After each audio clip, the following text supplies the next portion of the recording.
strongly believe that anybody can be trained to become a PM, because you need to have user empathy. You need to have certain skill sets which anybody can be taught, or anybody can pick them up.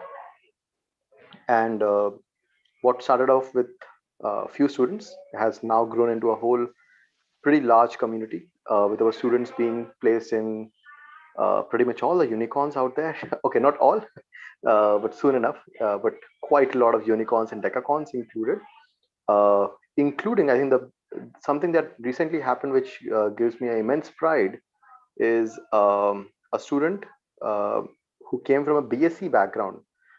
Jack, perhaps you would not know BSc. So in India, there's BTech, which is the engineering degree, and then there's a BSc degree, which is a science degree. Essentially, it's not exactly an engineering degree. So somebody from a BSc background, not even a computer science background, BSc in computer science, no, he was a BSc in economics. He became a product manager with no experience, and he get a phenomenal salary. I will not exactly divulge the amount, but that was in the late 20s range. Okay, um, right. So that's something recently happened, which kind of gave us the biggest boost till now. That yes, if we can place this person, I think we can perhaps change a lot more that is required in product management overall. With that said, here we are with Jack, who is our mentor for the next cohort. Jack is fantastic, no bullshit.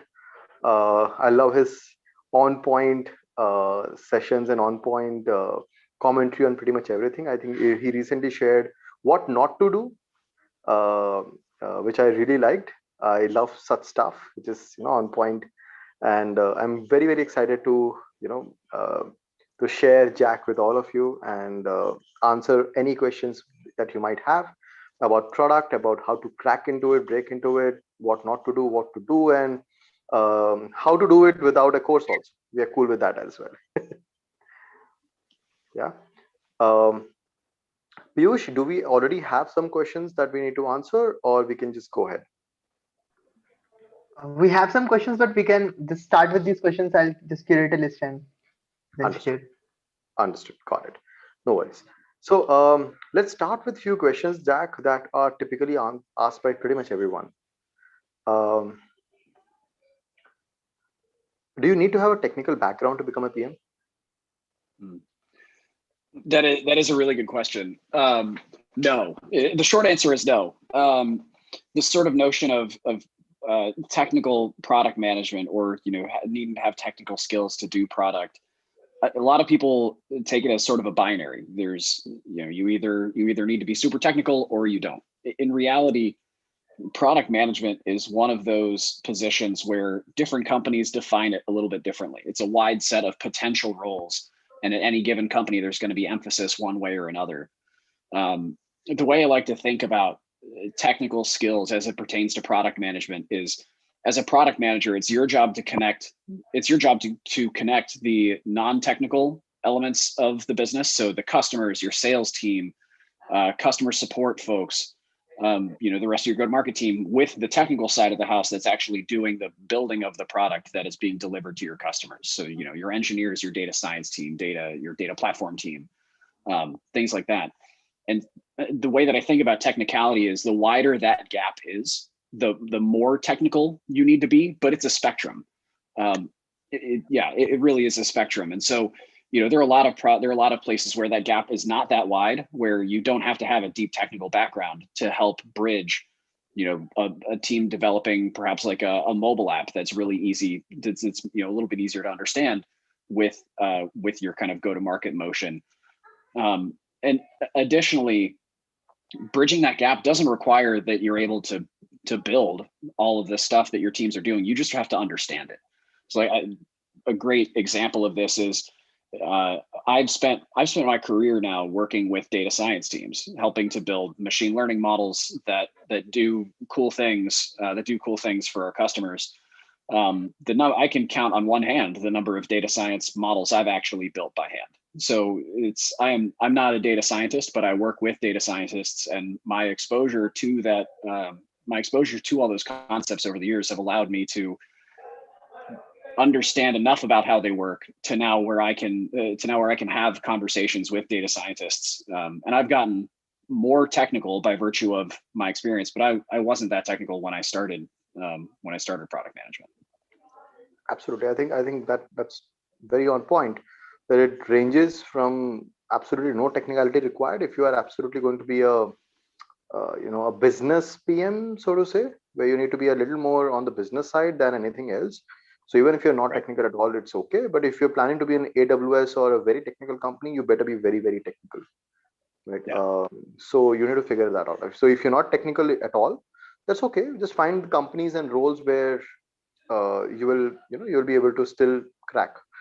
Uh, Another question that is very commonly asked is, I have 8 years of experience in something else. Can I become a product manager? I've done 1,000 things now. Is it too Yeah. late to become a PM?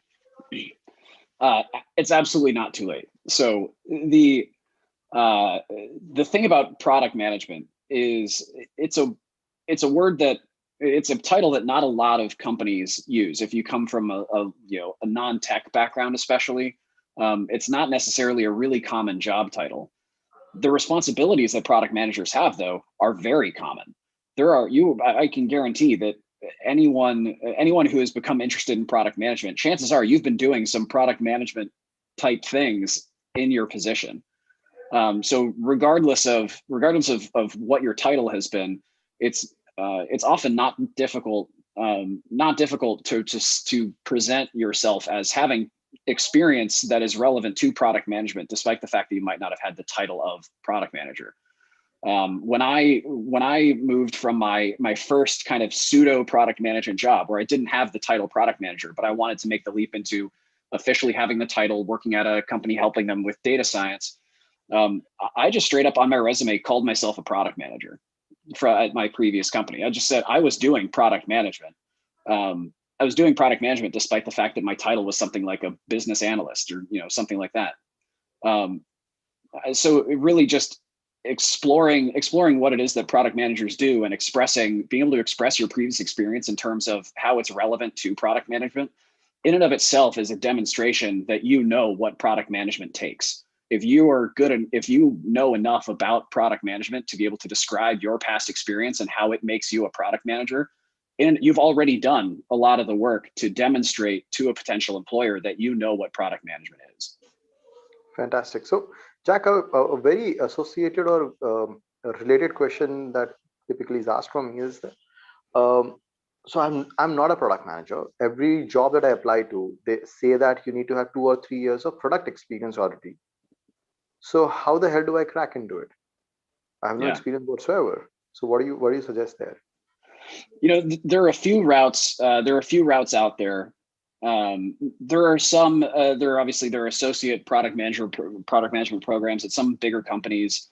I have mixed feelings. I have friends who have seen positive results in that. I have friends who haven't really loved that experience.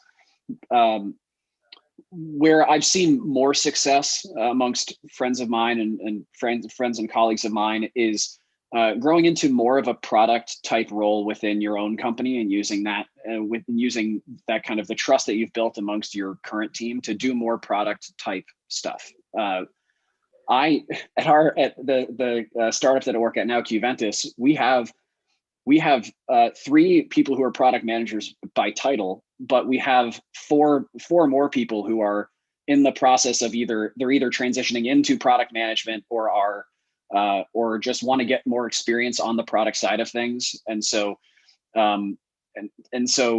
I have as many people that I'm working with who aren't product managers doing product management now at Qventus as people who are actually, by title product managers. So it's a set of responsibilities that I think anyone can take on, and it's easy.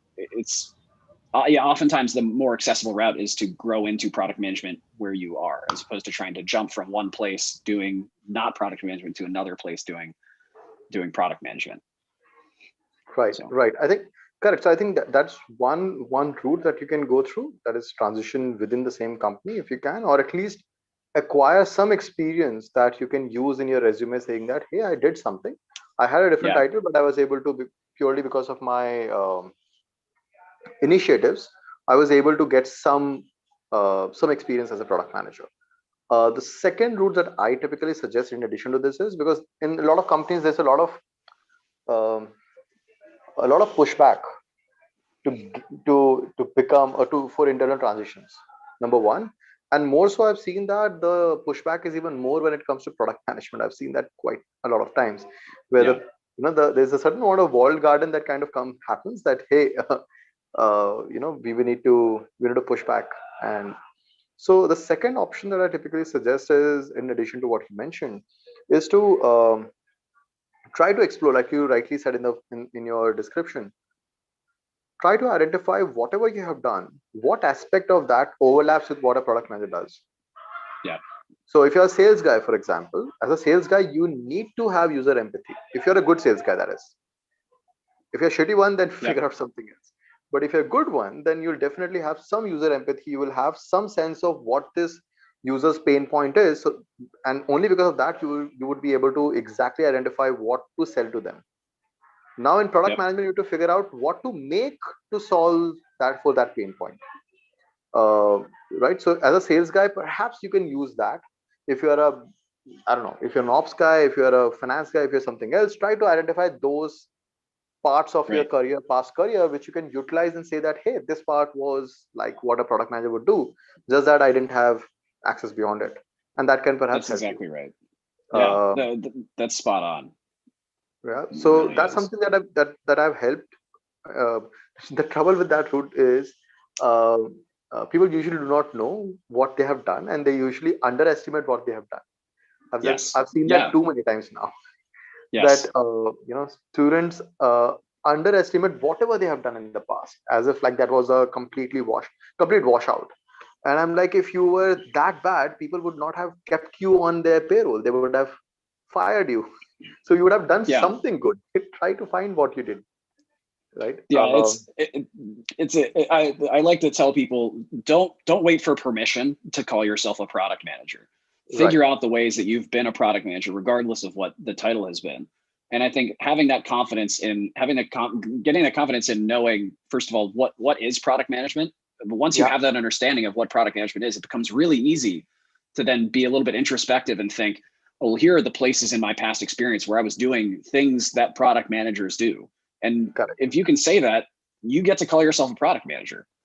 We don't, I'm not protective of the title of product manager. Anyone who's excited about building products that serve people, and people who have empathy and build products and services that make people's lives better, you can call yourself a product manager. That's what you're Absolutely. doing. And Absolutely. Bang yeah, on. I like the statement. Don't wait for somebody's permission. I like that. Actually, that's right. yeah. There's this one another common question that is that comes up is how much of design knowledge do I really need to know? Because I've never Mm, designed stuff, mhm. and that's one. And then second, very related question is I want to be a consumer PM, and a lot of Mm, people who say that they don't even know what it means to be a consumer PM. And there's right. so many flavors of being a consumer PM, right? Yeah. What do you have to say to these two questions? They come so often. Yeah. And so this gets into some of the dimensions along which product management roles at different companies can be really different. So design is a really good example. There are some places where if you were working as a product manager, you wouldn't need to know any design. Say you had a really strong design team that you were working with, you had a UX research team perhaps that was supporting you and helping you figure out exactly exactly what way to build something that it's going to accomplish the mission that you as the product manager is setting out for them. Right. It's say, if I guarantee if you were working as a product manager at Instagram, there's very little design knowledge that you yourself would have to have. Correct. You would have to be responsible for setting the strategy and then working with a very capable design team to do those things. Now, at my company right now, we have one designer. They don't always have the time to get really deep with me and help design out the different elements that we're building. And so sometimes I do have to get involved. A lot of times, in my experience, the handoff point kind of moves further downstream. The stuff that's really polished, you don't have to be a polished designer. oftentimes the amount of design skills that a product manager can benefit from is building wireframes in PowerPoint and just being able to use that as a tool to explore what concepts are interesting to potential users. Right. And we can dig into the design thing specifically, but I think it highlights that idea of their dimensions along which product management is different.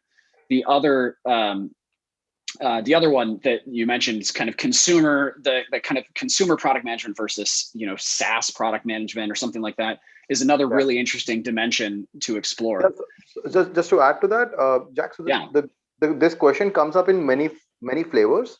So one would be, how do I become a consumer PM, or I want to become a consumer PM? That's it. I want to do that because maybe they want that hey, I made Instagram, or I am the PM. Right.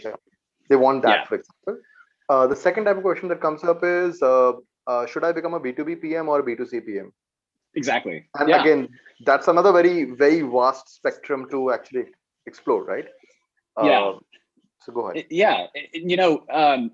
It is, and it's a choice. It's a choice to make. There's, on one hand, there's something, kind of cool and sexy about being able to say that you work on a product that everyone knows. Like that. It's very cool.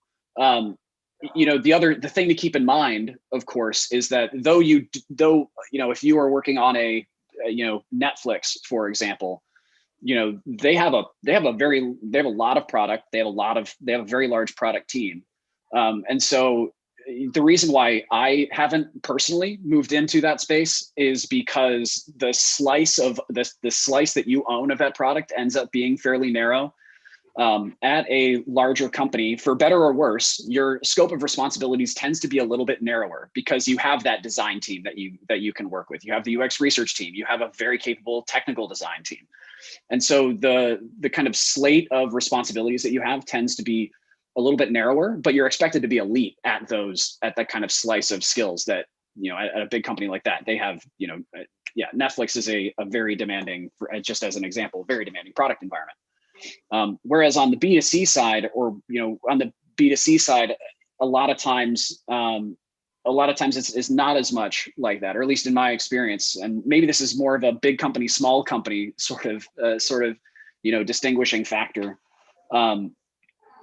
But there are kind of a lot of elements like that you want to be mindful of. The other generalization that I'll make, and this probably isn't universally applicable between B2B and B2C product managers, but I think whereas B2B product managers learn more often from their customers via talking directly to their customers, B2C customers or B2C product managers typically learn about what their users want via data. That's again that's probably a broad generalization, but there are going to be, for example, my company, we sell to hospitals and health systems. There aren't there are far fewer hospitals and health systems buying our product than, say, people using Instagram. And so it's not crazy for me to think about, I could, in a 6-month span, have a conversation with each one of our customers and learn exactly what they want directly from them. Right. And so where there are places we look to data for insights, absolutely data is a huge part of product management, no matter what you're doing. On a B2C platform, you're much more likely to be looking at trends in data and using that as your way of learning how are users using my product and what should I be doing to make it better. Absolutely. I think that's very.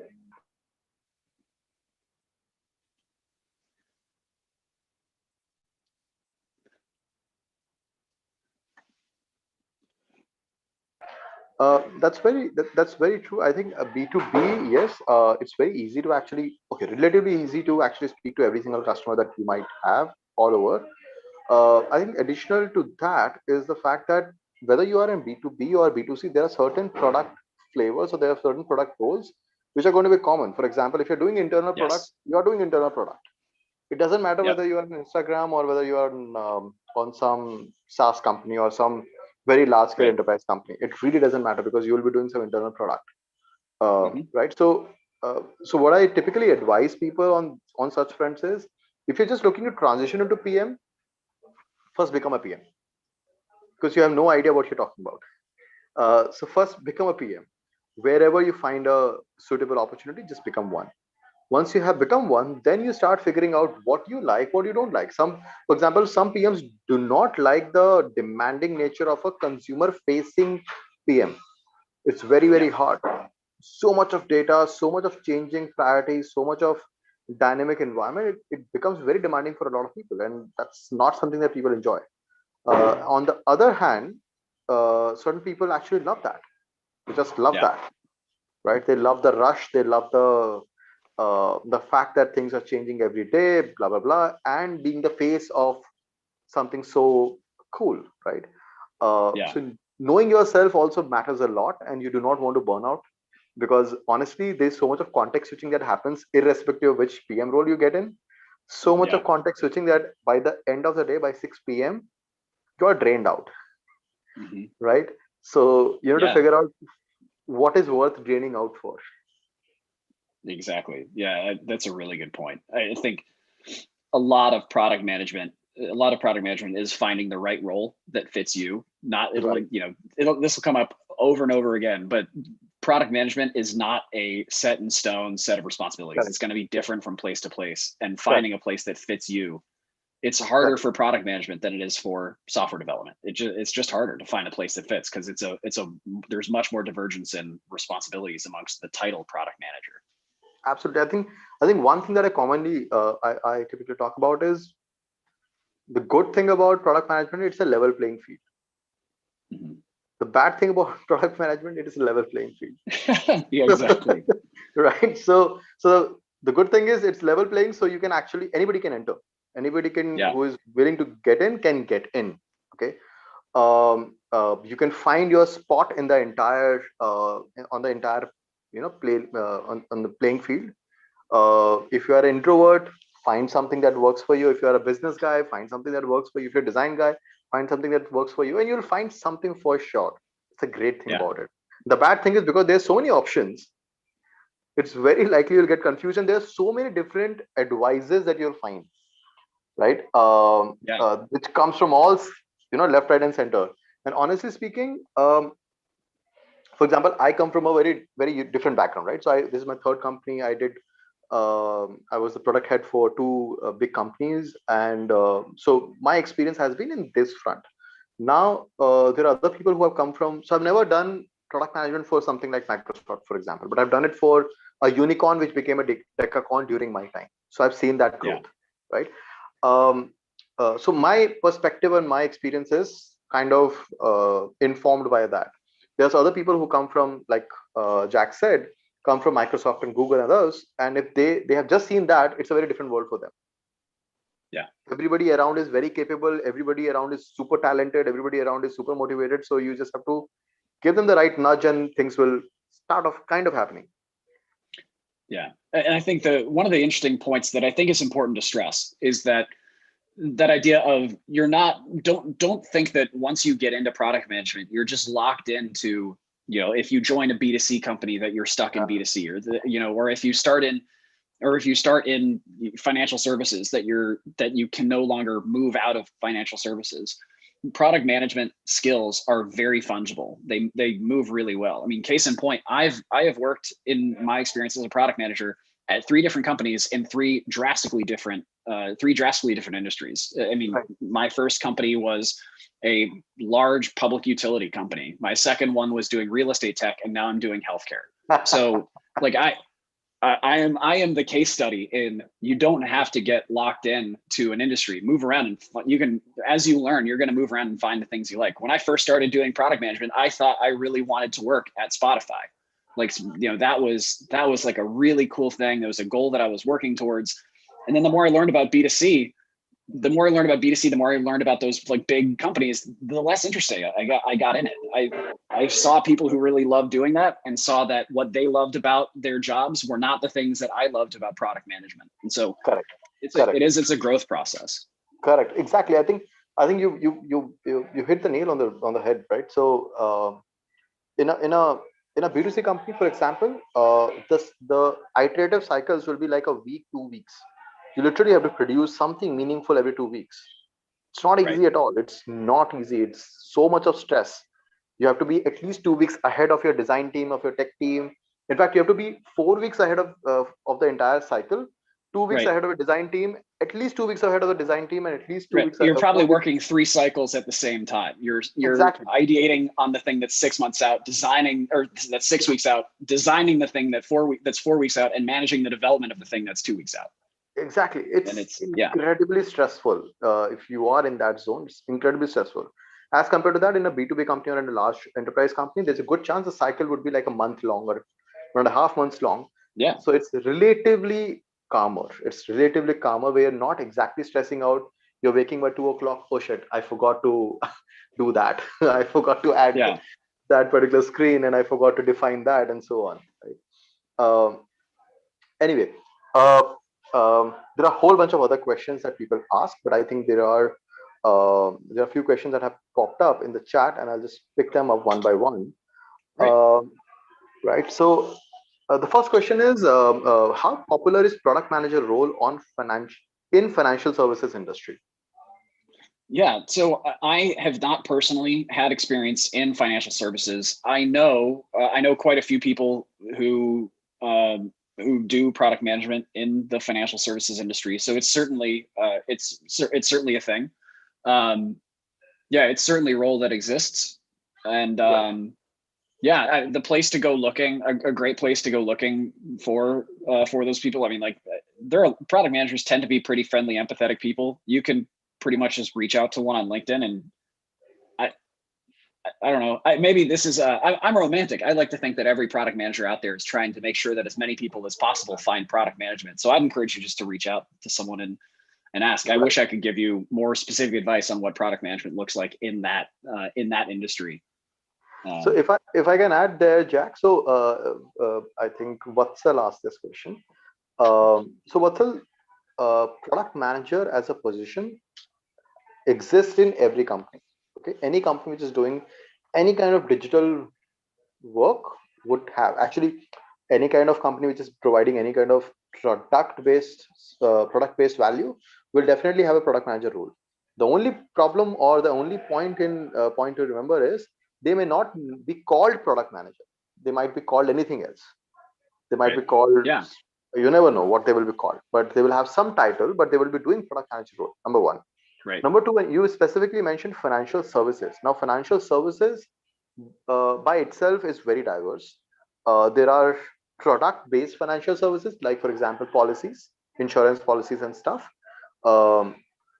in which you need to have, especially today, in today's day and age, all financial services companies, especially whether they are giving loans, whether they are giving insurances, personal insurances, car insurances, any other insurance, for example, gold loans. I'm not able to think of anything else, but I'm sure there will be other financial services. But almost all of them they have become digital KYCs. They have digital KYCs. Then they have digital credit checking, etc. Then they have digital way of collecting premium from you. They have digital ways of disbursing the loan to you or disbursing the amount to you. They have digital ways of reminding you that you are screwed and I'm going to come after you, etc., etc. Right? So all of this that is happening, somebody is sitting down and figuring out what this flow is going to look like, where are people going to land up, what do they need to fill up, and how do they pay us, right? So that person might be a business analyst, that person might be a, I don't know, might be a operations guy. I don't know what that person would be, but there would be a product manager role for sure, right? So just try to find out. I personally know a few companies who have very weird names, especially in financial companies, who have very weird names for this roles, because that's pretty much my job to find out, right? So so they have very weird titles given, but they are essentially doing product management. So for example, without naming the company, actually I named the company, it doesn't matter. So the company is, for example, Bajaj Finance. It's a very large, very large finance company in India. So their product manager is called Lead Credit Cards AU. I know that because one of our students became that. And it's like, what the hell is okay, what the hell is this role? Wow. Then he explained to me that this role is called Lead Credit Card AU because this person is not responsible for actual creation of the credit card, because that is somebody else's job, because that's a very regulatory, very technical, financially technical thing to do, right? But once that particular financial product has been created, then this person is responsible for the journey on the digital platform, right? So it's a very weird name, weird title, lead credit card AU, um, but that's a product manager's role, right? Um, the second the second question is Getting at the um, difference between product owner and product manager. I think very it's a common question. Yeah. very common question.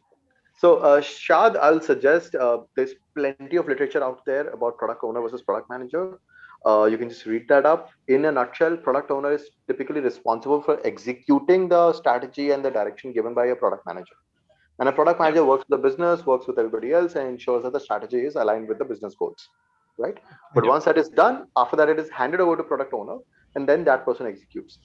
The the the im- the important thing to know here is that product owner is a role that is typically popular and common in very large enterprise companies or IT services companies. Most Yep. product based companies, product manager will do everything end to end. Yep. Yep. So there are a lot of product managers out there that also are product owners. And then once you get to a large enough company, they'll split it out into two jobs. Yeah. But in most companies, in most settings that I've seen, you'll see product managers who fill the product owner role in addition to their role. Right. Right. Uh, Rahul has a very interesting question. He's saying he's currently the PM. He's currently the PM managing two products at a startup which is in a growth phase. So he just joined in January, so just a month back. Congratulations, Rahul. But I heard that a strategic HR goal of recruiting a product lead. Okay, so there's a new role that is coming up in the same company, which is product lead, and he wants to pitch for that role. And he has been in product management for about 5 years, but in a service industry. Okay, so how would the mindset and daily duties differ for being a lead? Number one, and what Yeah. things to let go or delegate? Yeah. Yeah. That's a good So question.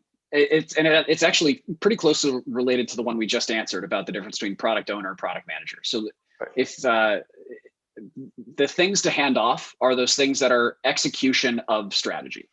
The more of that, like, here's the thing we need to build, let's go build it. When you first start as a product manager, you'll likely spend more time, working with your engineering teams, testing the stuff that they're building, kind of really getting in the weeds with them to make sure that the product that they're building is exactly right. As you get more senior, you tend to start doing less of that, handing off stuff like that, either to other product managers, or great product managers that work with engineering teams tend to produce product management engineers. And so where an engineering team it gets more and more of a product mindset and can be a little bit more self-sufficient. That's been the experience with teams I've worked with. Right. But right. as you get more senior, you start implementing more, you start dealing more in strategy, you'll get more involvement in sales. That's something that's been my experience. As I've become more senior, I've started, joining more and more sales meetings, talking to sales about how to sell our products, stuff like that. And those are the areas where I'd stress in presenting your experience for that role is kind of where have you made strategic decisions that have led to positive results. And as hard as it might be, I'd hand off some of the actual execution of that strategy. Absolutely. I think that's bang on that. The lead, as a PM lead, you would typically be responsible for strategy and giving everybody a certain clear direction. In fact, a lot of people will simply come to you to tell you that, hey, we are facing this problem. Our customers are all coming at the last minute, and which leads to a lot of operational overhead. The last date of ABC, right? So suggest what we can do, and then you have to come up with those ideas right then and there. How do you execute it, and whether you take the ownership of it or you hand it off to your product team, that's a separate problem altogether. But people will look up to you for sure for much larger strategic goals. Um Next question is, so Nikhil asks, how do you transition from a product analyst role to product manager? Uh, I will take this question, Jack, if that's okay. Please, yeah. So product analyst roles and product manager roles, honestly, it's not too hard to transition from both of them, from being a product analyst to a product manager. Very simply, if you are a product analyst, there would be a product manager for sure, and you would be working very closely with him. So try to mirror that person, try to shadow that person, try to find out what exactly he does, and why he does what he does. Take him for a beer, take him for a pizza, do something to learn about how he thinks about what he thinks. Uh, Most importantly, instead of asking very generic questions from him, how do you manage so many things, it's a very poor question to ask. Rather, you should be asking, hey, for this particular problem you approached it this way, instead of, while there was an alternative solution like this, what do you think of it, why didn't you go for this route? Mm. Right? So then you'll be able to actually deep dive into his thought process, and what did he consider or weighed before he jumped to before he decided for a particular direction. Right? So if you ask enough of those questions, that will kind of give you some, help you develop some product sense. And honestly, if you do this well, there's a good chance that product manager might start liking you and might actually give you a hand to come to the other side. What do you think, Jack? I think that's, yeah, I think that's great. A lot of product analysts that I know are building products all the time. If you're out there building spreadsheets that people are using, or Looker dashboards that people are using, you're building product. And a lot of times a product analyst has an opportunity, as it's a pretty short walk from what you're doing to the product management type of roles, where, oh, like, how do I make this dashboard work best for the person who I'm delivering it to? It's really easy to pitch that as product experience. I mean, that's like as good an opportunity as it gets. Absolutely. I think you are close enough, so utilize it as much as possible. Yeah. Bhanu has a question. So, okay, which is a very interesting, very good segue from the previous question, which is, for a traditional BI analyst, how can he become a product analyst specialist? I'm not sure if there's a role called product analyst specialist. I think there's product analytics and there's business analyst. So does he need to know PM or product sense to become a good product analyst? Bhanu, my question, if you are there still, if you can switch on your mic and just answer this question. Is your goal to become a product analyst, or your goal is to become a product manager via a product analyst role? Bhanu, if you're there, you can just quickly answer. Yes, hi, Sarvinder. Can you Yeah. hear me? Yeah. Yeah, my goal is to probably become a data scientist with product specialization in products, so product data scientist or product data analyst, so not a product manager. But I have 0 PM experience, so in order for me to give any solutions, how much of a PM sense or product sense do I need to have? Understood. What do you think, Jack? It's having good product sense as a product analyst or a product data scientist is important. It's probably not the thing I'd put at the very top of the list, but it's, the difference between a good product analyst and a great product analyst is they're having a good product sense, being able to intuitively say, I think this is what we need to build in order to solve this problem. As a product manager, I love working with analysts that can kind of take things and run with it, instead of having to be a back and forth, instead of having to be a really in-depth back and forth. The BI analyst skill set tends to translate pretty well into product analytics in terms of the technical skills required to actually perform the analytics. So I like the implication of you being on this call means that you want to learn about the product things, which is a great idea, because it really is. It's the difference between a good product analyst and a great product analyst. Absolutely. And personally, I have same experience with, like, Jack, that I have worked with BI guys, data scientists. I work with engineers and whole army of people. And it always helps that the other person understands product. Why are we taking those decisions that we're taking? If the engineer is just going to do whatever we are asking, there's a good chance the product might not come out as good. But if the engineer is able to cross question, why are you doing it this way, or why are you taking these decisions, and same goes for the data scientist, same goes for everybody else, it always helps. The product manager is impressed, which leads to better to and fro, which leads to better product overall, right? And which is why when the time comes, you'll be the person who everybody will recommend, that hey, this is the person I would like to work with, and that will help you overall. So product sense will definitely help if you're planning to be in a product company. No, hands down, that's like a given.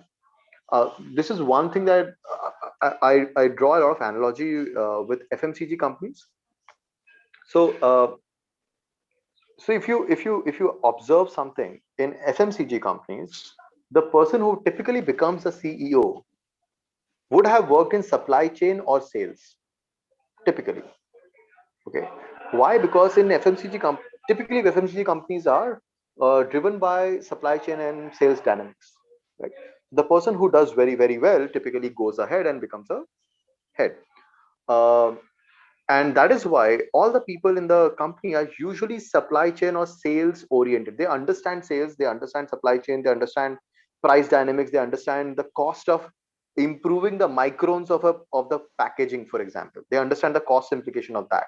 Not just a sales guy, not just any random person, but pretty much the entire company understands that. Similarly, in a product company, the person who typically becomes a CEO, if you remove the founders, pick up all the examples, Satya Nadella, pick up anyone, right? Each one of them were actually product managers, right? So similarly, in a product company, everybody understanding or at least having some sort of product sense is going to create vast amount of difference in the entire company as well as in your own career. If you choose to stay aloof, you will lose out on opportunities. You will lose out on the kind of career you can potentially have. So sooner or later, invest in gaining that. If you can do it by yourself, great. If you can't, join some program, get some mentor, do something. Yeah. Yeah. Here's the next question, which is okay. That's a very something that hits me hard, which is how to distinguish between roles of a founder and PM for a company having less than 10 people. Where does the boundary exist for both persons? Yeah. Can I take that? Please, it's spot on for you. Yeah. So folks, this is my third company, and honestly, for the first two companies, I didn't even know that I was doing a product manager role for my company. Honestly, I didn't even know that. So fundamentally, I think the big difference, uh, the main reason why I recommend having a product manager as early as possible, even in a 3 people team or 2 people or 5 people team, is simply because as a founder, my incentives are somewhat misaligned with what a PM would be doing. As a founder, I would be looking at cost cutting. I would be looking at revenue increase. I would be looking at impressing my investors. I'm looking at a bunch of things, right? And one of the stakeholders here is customer. Yes, as a founder, I'm interested in ensuring that my customer is happy and etc. But at the same time, in the entire scheme of things, the customer is just one of the stakeholders out of the many that I have to impress, right? But but for the PM, the customer is the customer. That's it. The PM is only focused on one little thing, right? So he's less distracted, while I'm continuously distracted about 1,000 things. So which is why I strongly recommend, and in my own company for example, despite whether in fact we had a PM right from when we were like 4, 5, 6 people team, right? As early as I could hire, I did. Um, and that is what I typically recommend. Where does the boundary exist? The boundary exists between the 2 people. It exists when it comes to taking decisions which helps the end customers. Ideally, the PM should be taking that call of what will actually help. As a founder, you might have some subject matter expertise or some domain expertise. You can definitely lend that to the PM, but let the PM take that call. I think that's something that as a founder you will have to set it up, because you are the hippo. So whatever you're going to say, the PM will have to agree in a way. Please don't be that hippo. Let the PM take that call. That is the reason why you have hired him. So let him do that. What do you think, Jack? Yeah, I think that's right. It depends a lot on kind of what type of founder you're working with. Founders tend to slot into one of a few kind of different profiles, if you will. You know, you'll have more like sales focused guys. Obviously, founders have to be well rounded. They wouldn't be founders if they weren't well rounded. So all of them will have some sort of product sense. Any good founder is going to have some product sense. There are some Right. that'll be very producty, founders. Those are the companies that are less likely to bring on a PM as like one of the first 10 hires, generally speaking. Yeah. But the advice that I'd have is you're working with the founder at that point. Like 10 people, you're not as much working for the founder as you're working with the founder.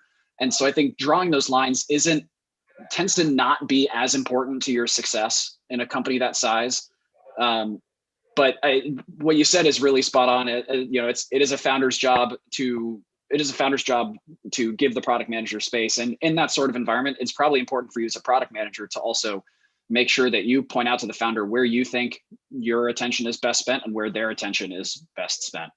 And in my experience, that takes the form of proactively asking for help from the founder in areas where you know that they can make an impact, so that they don't feel like they have to be constantly watching to figure out where they need to step in and provide an impact. Perfect. I think so. We are less low on time, so I'll just pick up some questions out of the few Great. questions that are left. There's this one question that actually is asked quite often, and I forgot to pick that up early on. Both of them are connected to certification and upskilling in product management, right? So the first question is, are PM certification like AIPMM or product school worth it? Okay, you forgot to mention pragmatic leaders. Who is this person? Shri Torvi. Forgot to mention our certification. Okay, does any certification matter in getting a PM role? I have my own answers, but yeah, Jack, what do you think? It's you can certainly come about a product role without having a certification. It's not the sort of thing like you can get in the door without one. What I've found is that those people who take a program like Pragmatic Leaders or product school or whatever and turn that into success, use it as a springboard to pick up a lot of the skills that they need, to make that jump. And the certificate is really just a signal that you've done that work, to acquire those skills and acquire that kind of domain knowledge that it takes to do the job well. So it's not like people aren't just like waiting to see the piece of paper. It's not like a thing that you need to get in the door, but it does represent a lot of good work that's gone into learning how to be a product manager. Absolutely. I think spot on. So Shri, this is a topic that is very close to my heart, and pretty much the reason why I started Pragmatic, because and pretty much the reason why I named it Pragmatic. So there's a lot of not just in product management but across, there is a lot of hype, or you can say there's a lot of undue focus given on certification. Okay, well, trust me, if you ask the employers, people like me, who used to hire a whole bunch of people every month, certification doesn't work. Certification is not something that people actually look at. Okay, it it it helps in jumping through some HR hoops, like the recruitment screenings and stuff. It just helps you in that, but beyond that, nothing. Beyond that, it is your skill set and what are you talking, and are you able to present it well, and that's it. Okay, so when people ask me, is Pragmatic Leader certification worth it, I say it depends on what you're coming in for. If you're coming in for the paper, I will give you right away. Don't come in, please, because I do not want people who are coming in for the certification. That's not what we are preparing you for. Certifications are worth nothing, to be very honest. What really matters is what are you gaining out of this program, and are you coming in for the right reasons? And the right reason, in my opinion, is purely skills. If you acquired hands-on practice, you will do wonders. If you're not, then this paper is not going to help you in any way. And in my program over the past 2 years, where we have placed hundreds of product managers coming from no background. If I start, I do not like we do not have enough time to actually take you through all the different backgrounds that people are coming from, but completely unexpected background. Like somebody with 7 years of sales experience became a product manager at Hotstar. Hotstar is a pretty large product company in India. Um, the reason why these people were able to do that was because they focused on their skills. They became persistent at improving their product acumen and product sense, etc. They worked on improving their portfolio. They worked with our mentors. They worked on the case studies that we gave them. And they didn't crib for live lectures, by the way. FYI, for those who don't know, we don't do any live lectures. Okay, and that was by design. So live lectures lead to a lot of passive learning. Passive learning is not for product managers. Okay, product managers are active people. You need to be the first person reporting on duty in a way, or the first person who is raising the red flag that hey, something has fucked up, something has gone wrong. You are the first person who is doing that. So that cannot happen in a live lecture. Okay, live lecture is much more for a passive mode of learning. So that is why you come in our program and you do your hard work. You will solve cases after cases. Jack will thrash the hell out of you uh, if you're doing if you're doing it right or not. And that's how you learn. That's how you figure out what you're doing right, what you're not doing right, and what is right actually. Yeah. So strongly recommend. No certification in product management is good or worth it. It definitely gives a good signal, whether it's pragmatic or product school. The difference between us versus anybody else is that we are so confident of our program that our programs are the only ones in across the globe which are pay after placement. So you pay us only after you become a product manager, which honestly is very, very hard to do, because unlike coding and unlike design, where assessment is very objective. You are a good coder, you can write code, I can check it and you're done, right? How do you check if you're a good PM? I don't know, right? So it's very, very It's hard. hard, Yeah. right, to do that. And we're the only ones who are doing it across the globe because we know what our program does. And so anyway, I hope that answers your question. uh, I can go on because it's so close to my heart. uh, there's another question which I really like about from Shri. How to create a mindset of a product manager or start thinking like one, Mm. especially if one wants to transition from engineering domain. Yeah. Yeah. That's a really great question. I think the first thing to do is recognize every problem anywhere in the world is something that's just waiting for a product to be built to solve it. That is how product people think. They are just constantly looking at like, oh man, it sucks that I don't know. It sucks that this is this way. Like, how do I solve it? And what would be the product to solve it? Right. I mean, Right. that's kind of, yeah, that's just the way that it thinks. And I think as an engineer, if you're, in an engineering role, you are building something for someone. The first thing to do is to spend more time getting closer to your users. The closer you are to your users, the more you're going to understand what it is that they want, and the more you're going to be able to start providing input about, hey, I know that you think like this might be the best way to build it. I have an idea. What if we made this adjustment to our product? What if we thought about putting this new feature on our roadmap? Those are the things that product managers do, and it's a great way. It's a great way to grow. Every product manager loves to hear engineers that are excited about interacting with their customers and their users, because that's where a ton of great ideas come from. Because the tech, the areas where it'd be really easy to extend our product to where it does this new thing. You didn't realize that, product manager, because you don't know the tech well enough, but I'm the engineer, I know how it works, and like this is a really great opportunity we should take advantage of. Like, those are the sorts of conversations that really endear engineers to product managers.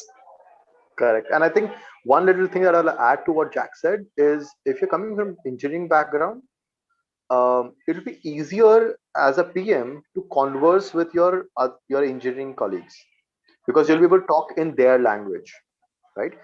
Just be careful that you don't step on their toes where you start telling them, hey, do it this way. Don't do that. Nobody likes that. But you'll be able to at least converse in their own language. You'll be able to describe in your requirement docs, in your spec sheet, that I want the latency to be this level, I want blah blah blah to be this level, and the engineers will be able to, will be able to appreciate your specs a little more. Yeah. I think I'll just pick one more question. Sure. One last question, which is, let me see. Okay. So there's two questions I like, which is one from Abhishek, one from Sprints. I'll just take Sprints ones. And Abhishek, I think I can just answer that separately. So Sprints asks, what would be the best strategy or a general first 90-day roadmap of a PM joining a company? Yeah. First 90-day roadmap. Yeah. Getting to know your team and getting to know your customer, I think, are the first two things that any product manager should be doing. And notice I said even before getting to know the product, and that's purposeful. Yeah. The first thing you need to understand is who you're building for. One of the best things that you can do as a new product manager is bring a fresh perspective. And so I really think it's important to get to know your customer before you get to know the product that already exists, because it's really easy to then start to get tunnel vision and root in what already exists and use that as a starting point.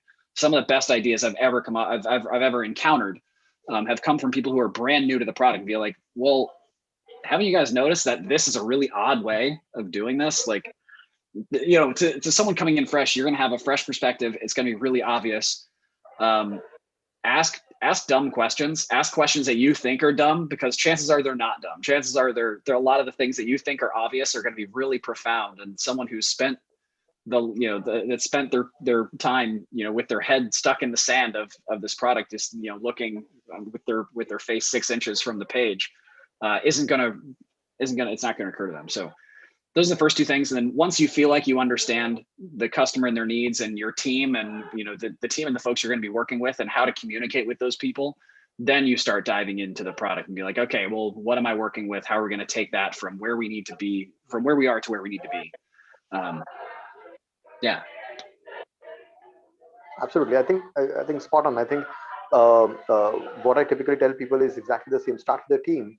Know exactly who the people are who are going to be decision makers across the company as well as on the product. Number one. Number two, find your customers. Who are the customers that are currently there and you perceive the customers to be, right? Just try to find out and find if there is some set which is missing from the entire customer set. Number three, I tell them go through the analytics, like deep dive into the analytics and find out what's going on. Don't just go through the product because it's too superficial, but go through the analytics and find out. If the analytics is not very well instrumented, then do qualitative, but do it, at least speak to 5 customers and do all of this in the first month. There's a good chance you will not get a lot of luxury that, hey, I'm going to spend my first month discovering everything. Right? There's a good chance your boss or your CEO will expect you to start leading the sprints, if not designing the sprints within the first 2 weeks, right? So knowing how the sprints work and how the actual operating practices are followed, try to find out that. For example, I discovered I'll not name the company, but I discovered in a fairly large company that there were no specs. People come up with ideas. They come to the engineering desk that, hey, I want this. The engineering guy has also been pumped up so much that, yes, I can break the bank and I can do bloody anything and I will make it for you today itself. It doesn't matter if the requirements have been frozen or not. I'm going to make it for you by evening. So so I had to like, okay, this is great, but we are not cowboys anymore. We are not going to do it like this. we have to do it slightly better. So find out the operating practices and do it that way. Get your first month away. Then the second month, start looking at your metrics, the company's metrics, business goals. Definitely find out what's the core metric that the CEO bothers about, nobody else. Right? Try to find that out and try to start relating whatever is being built. Is that connected to that or not? If not, try to start killing them out or try to find out who is deciding that these should be built. By second month, hopefully you would have built some respect for yourself or some amount of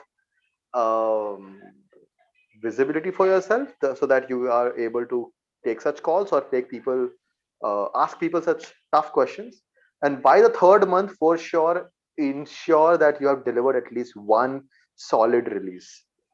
Because if you don't do that, there's a good chance you'll be kicked out. So I'm just being upfront here. Yeah. Great. So I think I'll just pause here. There are a couple of questions I think which got missed, but I think for those, sorry, we missed out your questions, but feel free to reach out to us. Just drop us a note and we'll be happy to answer. Last parting remarks. Thank you so much, everyone, for joining. Thank you, Jack. It must have been pretty early for you. Thank you for being with us and for answering so candidly. For all those who are attending, thank you so much. I think you were from all over the world. The next cohort, which is going to be taken by Jack himself, is starting from 20th of Feb. The beauty of this cohort, like I mentioned some time back, that was not a shameless plug, but this one is. So the cohort that we are starting up is is the pay after placement. That is, you pay the fees only after you get placed, or you achieve the outcome that you come in for.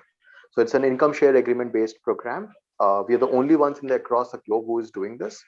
And there's a solid reason for that. Our success rate is about 79%, which is almost double, actually more than double of our closest competitors out there.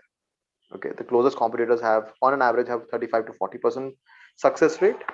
At least that is what they say. Our case, we have 79% success rate, which is the reason why we're confident enough to do this, number one. And number two, we're the only ones whose program is completely focused on case studies. We don't believe in live lectures, like I said earlier. Live lectures, I think you can get that knowledge from anywhere.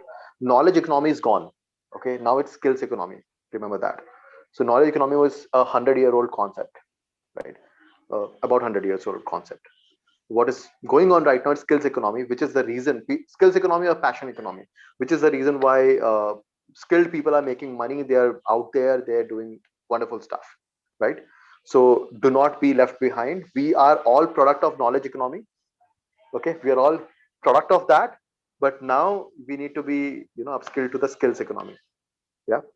Hopefully you found this session productive and useful. Thank you so much, Jack. Thank you so much. Thanks. I hope to see you all again. Definitely. I'll definitely be there. Yeah. Absolutely. Awesome. Thanks, everybody. Thank you. Bye-bye. Thank you.